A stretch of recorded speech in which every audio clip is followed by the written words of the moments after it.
Heyo everybody, Haku here with my review for Tower of God, Chapter 386, or Season 2, Episode 306.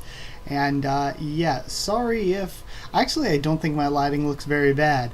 This is a totally different kind of setup from how I'm used to recording. I'm recording in the same place as usual, sitting on my bed because my room's really small and I don't exactly have a lot of sitting room or anything. I have to use just like a little tray table kind of desk setup pretty much. So yeah, I'm in the same place as usual, but I'm recording at like 9 p.m. I usually don't like recording at night because I like to have some natural light. I feel like in the past when I didn't have any natural light and I was just using lamps or whatever, it would throw off maybe, I don't know the technicals of it, my white balance or like my saturation and stuff. My camera would just be kind of weird when I recorded without any natural light, so I avoided it at all costs typically. But this actually, in my preview that I'm seeing right now, it doesn't look too bad, so hopefully it's not that bad. Yeah, but just sitting in bed with a blanket over me after a day of working on a bunch of other stuff, it's kind of not the way I'm used to recording. But let's talk about this chapter. I think maybe I should loosen up. Like, here's the thing. Maybe I should loosen up more and just talk about the chapter from the cuff a bit more. It's already kind of what I do, but maybe I should make it even more so. Maybe it would be easier to get my thoughts across and I would maybe seem less awkward. But throughout, I guess it's been about 2 years of doing this. Throughout that, because I was just talking about how me not understanding the stuff with the camera and all of that, I feel like though I've improved a lot in some aspects, there are some in which I still heavily struggle. Though I feel like I understand the analysis of a narrative and really understanding storytelling and all of that, though I feel like I understand what I'm actually talking about a bit more, my ability to convey it, I feel, hasn't improved all that much. I feel like I still struggle a lot being comfortable just talking about stuff in front of a camera and to you all. And in addition to that, when it comes to the technical side of things, I still have no idea what I'm doing. I started off just winging it, and I am still just winging it. So that experience is for naught. But either way, 2.5 minutes in talking about whatever, let's talk about the actual chapter. So for this one, I really felt like it was good. I feel like the past few chapters, they've all been really good, and yet at the same time, maybe chaotic or confusing aren't the right words, but they're kind of the words that come to mind for me. And I think it's just because each chapter we get parts of things. We don't really get a bunch of answers. We get a lot of questions. And it's like each chapter is just a part of things. And I don't want to compare everything to the Baam and Joaquin fight, but just throwing the comparison out there now is like where that fight, it was a really, really good part of Tower of God's story. But also, you know, if you read a short story every now and then and it's like in some universe or whatever and you don't have any deep connection to the characters or universe, but you can still get on with the short story and understand completely what's going on. It's like its own story. That's how the chapter where Baam and Joaquin and the finale of Go to Hell, that's how it is. Even if you don't really have connection to what's going on, it kind of tells its own story by itself. And is good at that, even though it's also a good part of the larger story of Tower of God. Whereas these chapters don't really tell their own story. They're definitely just a piece of Tower of God's story, and I feel like they'd probably be a lot more enjoyable whenever I go back and like reread. And by the time I'm caught up to this, when I am rereading, it'll be a bit ahead. So yeah, I think this would be like marathoning through these chapters. It'd probably be a lot better since they're all connected together and you could read them all at once. But getting them just week by week, I think it makes it seem, like I said, chaotic and confusing. But yeah, I think the big part of this wasn't plot. The big part, the best part, the high point of the chapter was the artwork. I thought the artwork, I brought it up in the live reaction, but clearer is maybe not the best word. More detailed is maybe the best word. I don't know. But it seemed like panel for panel, even things in the background were more visible and more detailed than they usually are. Because sometimes there are panels that are just like less detailed than others, so that since they're not as important or anything, But for this chapter, there was a lot of detail in every panel. I mean, not a ton or anything, but everything was noticeably of higher quality than an average panel of an average chapter. And the art's usually good, so it's not like I'm knocking it or anything. It's just that this chapter was particularly... I could tell the difference when reading it. It wasn't maybe a huge difference, but I could definitely feel a difference when I read it. Also, this is the first chapter of a new arc, because I count the titles as arcs because it's easier to separate them and understand them that way. So this is the beginning of Advent. And I guess that works, because we end... what were we at? We end Power with the Power showing up, which is what I'm going to call it, because it's what it was called in the blog 2 weeks in a row. I'm just going to call this chunk of Real Zahard Power. So Power ended with Power showing up, basically, and now we are at Advent. So we start off, we see Yuan Sung rescuing the hostages after we get our little few recap panels. Then a light appears in front of a few people, and I think that light is the chunk of Zahard's power coming, like we see another chunk of Zahard's power came in where Huang was, but we'll get to that later. But a light appears. It appears in front of Wang Nin, we see, in front of Rak, in front of whatever the blue big breeder is. I forget his name. Is it Zhong or something like that? I always forget. I can't remember what his name was. But yeah, Blue. We can just call him Blue, because each of the big breeders are red, blue, and yellow in Korean. So then Dada Zahard, apparently we learned from Power that Dada Zahard has no real knowledge of the past or future, because he was basically made to forget whenever he heard about their names. So I'm assuming Arlen and V, maybe even the other warriors, but since he sees Edwan, I don't think that's true. I think it's probably just Arlen and V, because we know from back during Garam's story that when Arlen and V, after they were sort of quote-unquote defeated, after all of that, the records of them were wiped even from the artificial people in the tower. So it would make sense that they would set all the data in the hidden floor to just forget they existed. That definitely makes sense. Then again, Edwan didn't forget, but that might be because Edwan's kind of an outlier, because they were supposed to kind of all be deleted, but Edwan said, no thanks, I kind of like living as a data human here, eating all the grapes I want. So he had no real knowledge of what past Zahard did, or what future Zahard did, the real Zahard. No clue that he killed Baam or anything, and no real understanding of the past of Arlen or V, or else he might have recognized Baam. Zahard wanted him unaware, he says, which makes me think that perhaps the hidden floor was just this way of Zahard storing a kind, innocent version of himself, where he basically is deciding that this version of myself doesn't have to know about all my evil deeds and stuff. It doesn't need to know about the past or future. It just needs to be here for some reason. Maybe if he needs it, maybe because he wants to preserve that little bit of good left in him. We don't know the reasons for it yet, but it leads me to believe that Zahard definitely had a reason for it. So Edwan then saves Dada Zahard. He says that the power is nothing compared to the real Zahard, which is incredible. Even that strength is nothing compared to the real Zahard. And he brings up something that somebody mentioned in the comments of the live reaction is actually a really good thing to bring up.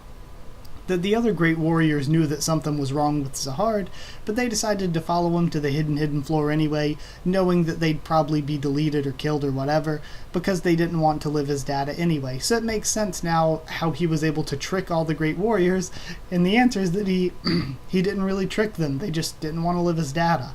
And we saw the same thing happen with Yurik, so that makes sense that some people just don't.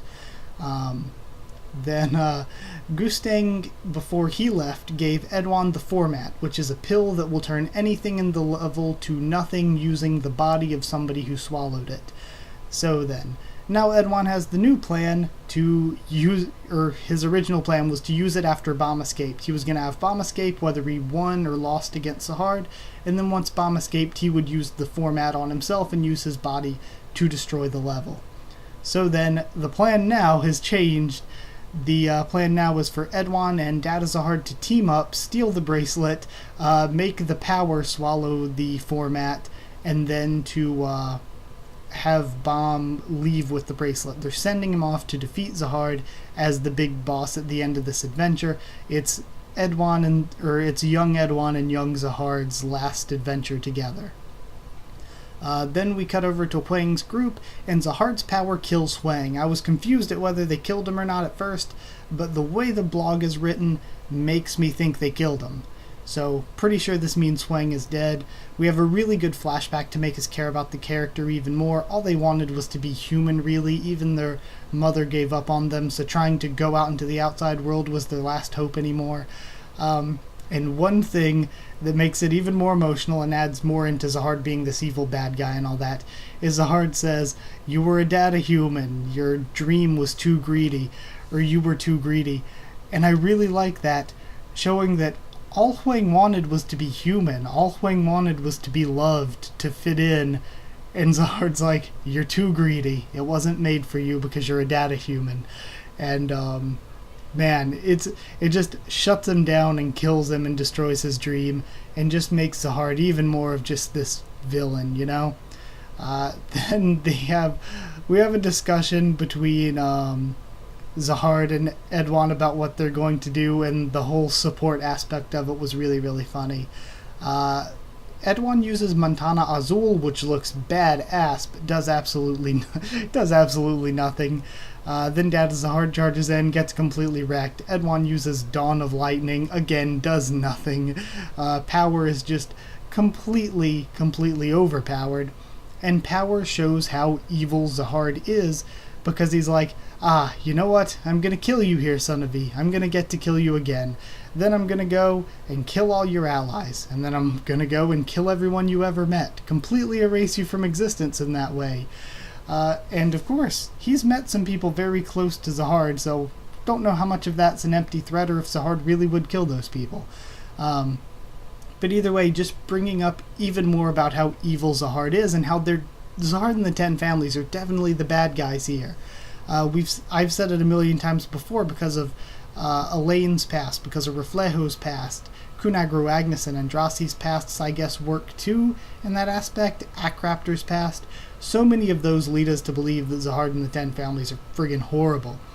Even Joaquin, to a certain extent, I guess you could argue.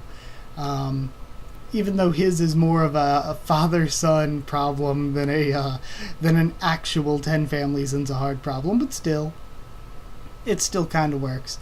So, then Power seemingly kills Baam. It would seem as though he did, and then the second Thorn fragment activates, either to save him or to revive him.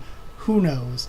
But I guess this means that Baam wins this thing he had with Rachel, and he gets to just keep the Fitbit, and he doesn't have to go see Gastang. Because what's the point of dealing with Gastang if now you have the Fitbit and the second Thorn activated? So, I don't know. I guess this means he's good to just keep it and move along, and I'm not sure if Gastang's going to be upset about that or not. Couldn't really tell you. And yeah, that's it with that. Some things in the blog. The blog had some pretty important stuff, I felt like. Sia brings up that there is a big gap between a regular and even an ordinary ranker. So the differences between Data Zahard compared to Ranker Zahard they're just not even close. It's a completely different level. He's nothing compared to the Ranker him. And he brings up that there's still... And see, I like that, because there's always these people arguing that, the regulars should be able to take on the Rankers by this point. But Sia brings up there's still a long path left to climb. Why would you want them to be that strong this early in the story? I'll never understand. But hey, people like Dragon Ball Z just blowing up planets with no story behind it. So, who knows? People like that stuff, I guess. But yeah... So there's still a huge way to go to get up to the top of the tower, and there's a huge difference between what a ranker is and what a regular is. Like I brought up before when we were discussing it, when Baam is a ranker, he's going to be nothing compared to the Baam we see now. He's going to be so much stronger. So yeah, that kind of works with the difference, and we see it because even a small part of Zahard. Power is just a chunk of his power that was turned into data, and power completely destroys both Data Edwan and Data Zahard. CU also brings up that Yellow's story represents the hidden floor, and I kind of see that. It's the story of this data that's trying to be real, but at the end of the day it isn't real. It's a very harsh story, I feel. And then also, he brings up something that we kind of have heard in the blog before that I think is really good and I'm really excited for, that each Thorn has a different ability or power. So the second one maybe has the power to revive him or to heal him or whatever the hell it does. And it does look slightly different from the first one. They're more similar than I was expecting, but I guess I should have expected them to be extremely similar. And he also brings up something with transcendental techniques. A blog like maybe a month or two ago, we talked about where CU said that the transcendental techniques, that Baam will learn more as he gets more thorn fragments. So I didn't know if it was like he gets one technique per thorn fragment, or he learns a couple with each one he gets. Who knows? I don't know if it's like a 1-1 scale or not. But with this, the translation said something like, who knows, maybe the transcendental skills will evolve.